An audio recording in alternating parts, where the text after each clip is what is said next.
আমি যখন ঘুমিয়ে আছিলাম তখন আমার বাবা ঘুমের মধ্যে আমার সাথে এক অদ্ভুত রকমের আচরণ করতে শুরু করেছিলেন। আমি তখন ভয়ে কিছু বলিনি, ঘুমের ভান করে পড়ে রইলাম। কিন্তু তার কিছুক্ষণ পরেই বাবা আমার সাথে যা করল তাতে আমার ফেটে যাওয়ার মতো অবস্থা হয়েছিল। পুরো গল্পটা শুনলে বন্ধুরা তোমরা হাতের কাজ করতে বাধ্য হবে। তাহলে চলো বন্ধুরা গল্পটি শুরু করি। গল্পটি শুরু করার আগে তোমাদের কাছে আমার ছোট্ট একটি অনুরোধ, দয়া করে তোমরা আমার জোনাকি ব্লগ চ্যানেলটি সাবস্ক্রাইব করে আমাকে সাপোর্ট করবে। আমার নাম নীলিমা আক্তার। আমি খুব গরিব ঘরের মেয়ে। আমার বাবা বাজারে ছোটখাটো ব্যবসা করে।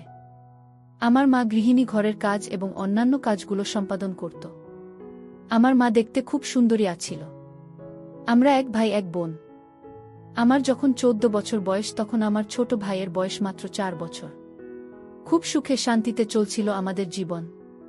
কিন্তু আমাদের জীবনে যে এরকম ধরনের একটা দুর্ঘটনা হবে তা কখনো কল্পনাও করতে পারিনি।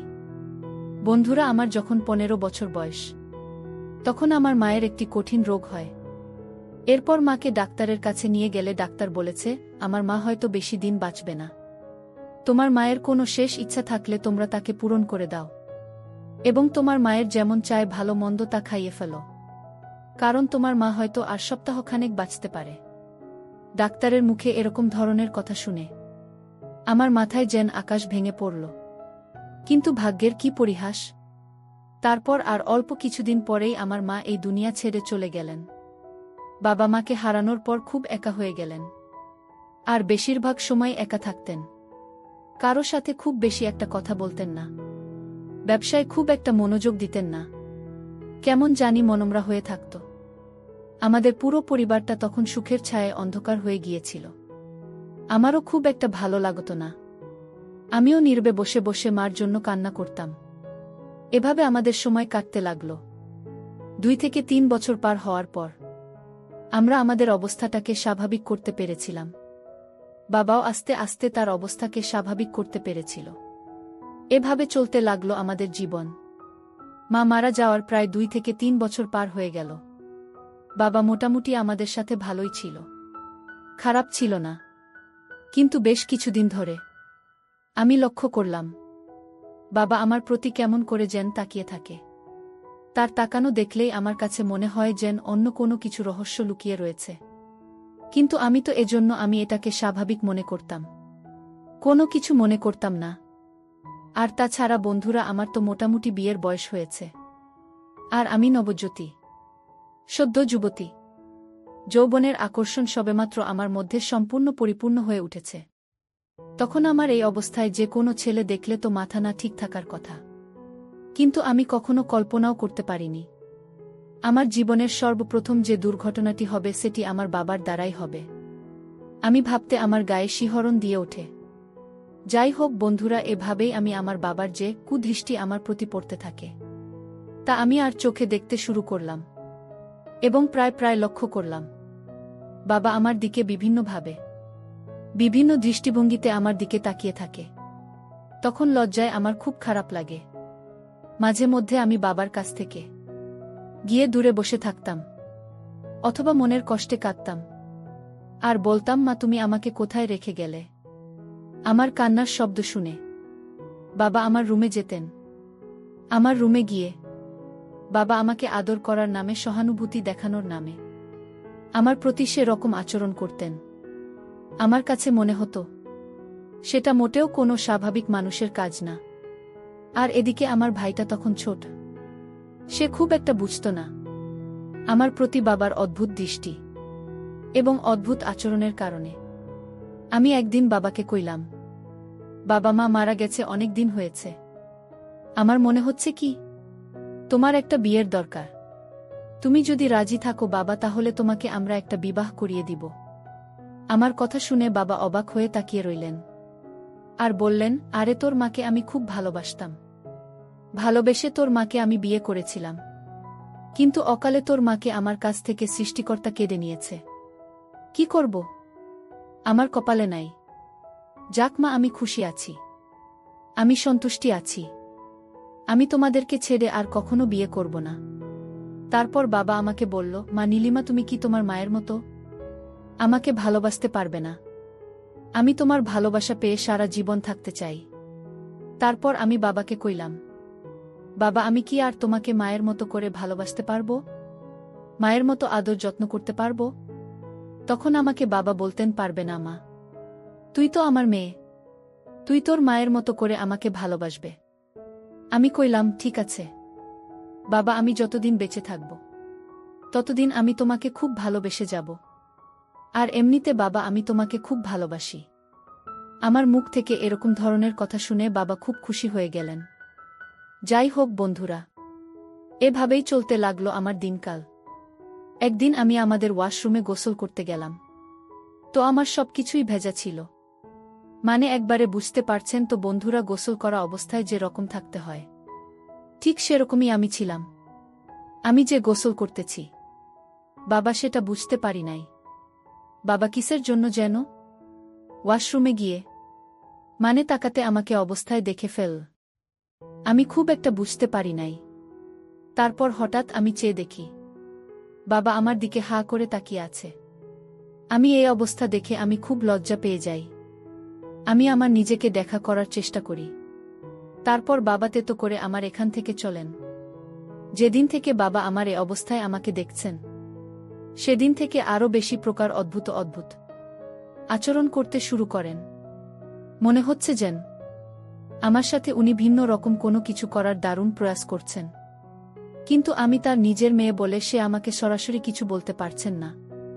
শুধু তার ভাব নমুনা দেখে বোঝা যাচ্ছে, মনে হচ্ছে যেন উনি আমার সাথে খুব একটা ভালো মুহূর্ত কাটানোর চেষ্টা করতে চাইছে।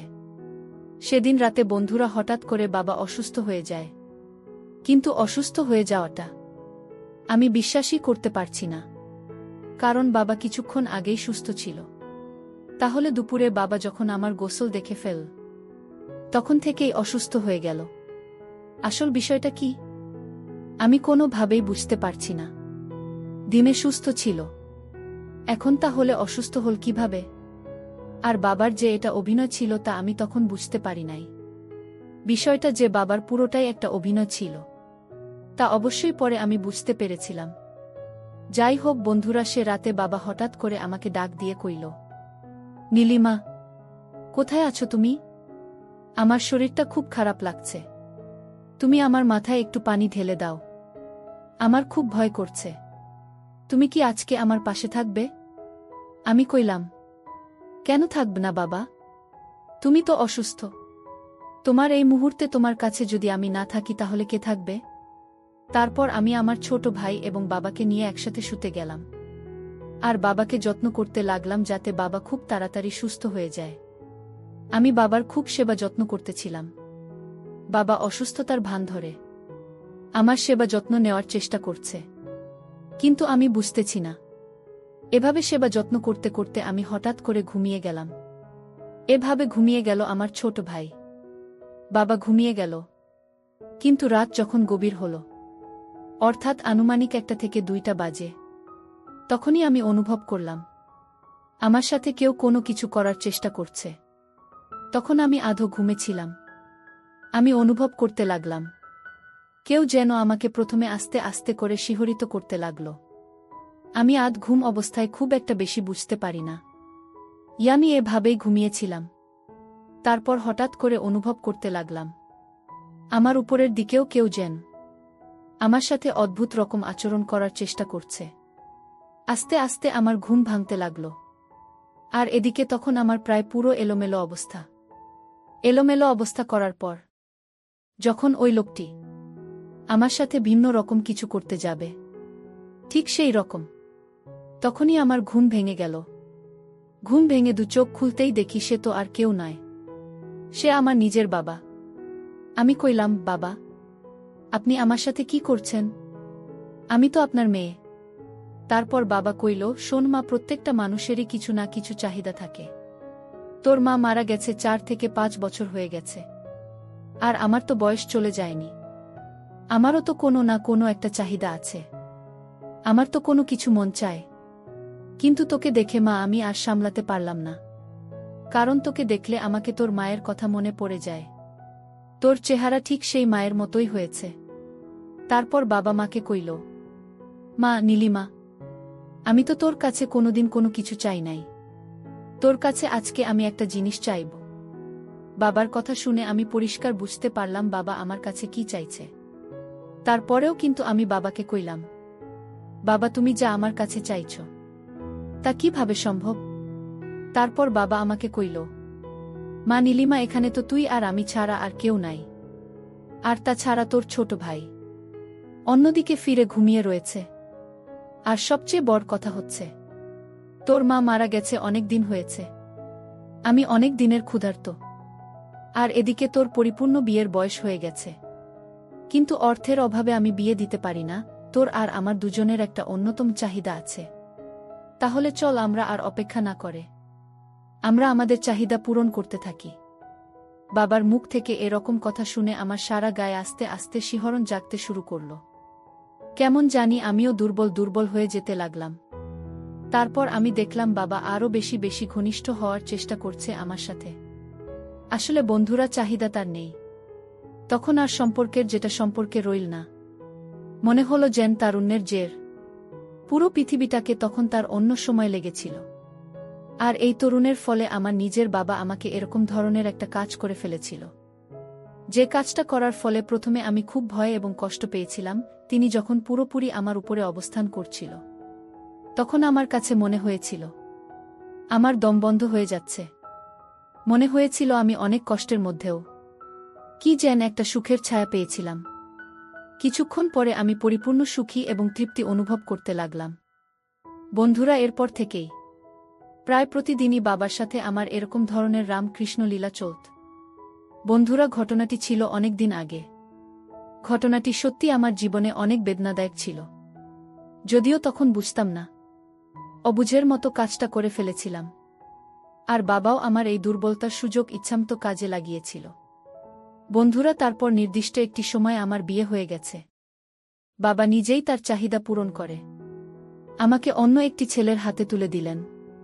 কিন্তু ছেলেটি খুব ভালো ছিল, যে কারণে আমাকে পরিপূর্ণ স্ত্রীর মর্যাদা দিয়ে আমাকে এখনো খুব সুখে রাখছেন। যাই হোক বন্ধুরা, যদিও আমি এখন খুব সুখে আছি, কিন্তু যখন আমার অতীতের দৃশ্যগুলো আমার চোখে ভাসে, তখন আমার কাছে খুব খারাপ লাগে। মনে হয় যেন আমি ভিন্ন কোনো এক জগৎ থেকে সুখের রাজ্যে চলে এসেছি। পরিশেষে আমি তোমাদেরকে বলবো, পৃথিবী বৈচিত্র্যময়। আর পৃথিবীতে মাঝে মধ্যেই এমন কিছু ঘটনা ঘটে যায় যা মানুষের বিশ্বাসের অযোগ্য। ঠিক তেমনি একটি ঘটনা ঘটেছিল আমার জীবনে, যা তোমরা হয়তো বিশ্বাস করবে না, কিন্তু হ্যাঁ, এটাই সত্য। আর মাঝে মধ্যে এরকম কিছু অদ্ভুত ধরনের ঘটনা আমাদের পৃথিবীতে হয়, যে ঘটনাটি আমাদের বাস্তব স্বাভাবিক জীবনকে উপভোগ করে তোলে, আশ্চর্যপূর্ণ করে তোলে। আর তোমাদের জীবনেও হয়তো বন্ধুরা এরকম ধরনের ঘটনা ঘটতে পারে। তাই তোমরা এরকম পরিস্থিতিতে পড়লে তোমরা অবশ্যই নিজেকে সাবধান রাখার চেষ্টা করবে। বন্ধুরা, আজকে এই পর্যন্তই। আবারও আসব তোমাদের জন্য নতুন কোনো ভিডিও নিয়ে। ভিডিওটি যদি তোমাদের ভালো লাগে তাহলে একটি লাইক দিবে। প্রতিদিন আমি তোমাদেরকে একটা করে নতুন গল্প উপহার দিব। তাই তোমাদেরকে অনুরোধ করে বলছি, তোমরা যদি এরকম ধরনের মজার মজার গল্প পেতে চাও তাহলে দয়া করে আমার চ্যানেলটি সাবস্ক্রাইব করো। পরিশেষে তোমাদের সকলের সুস্বাস্থ্য কামনা করি। ভিডিওটি দেখার জন্য তোমাদের সকলকে অসংখ্য ধন্যবাদ।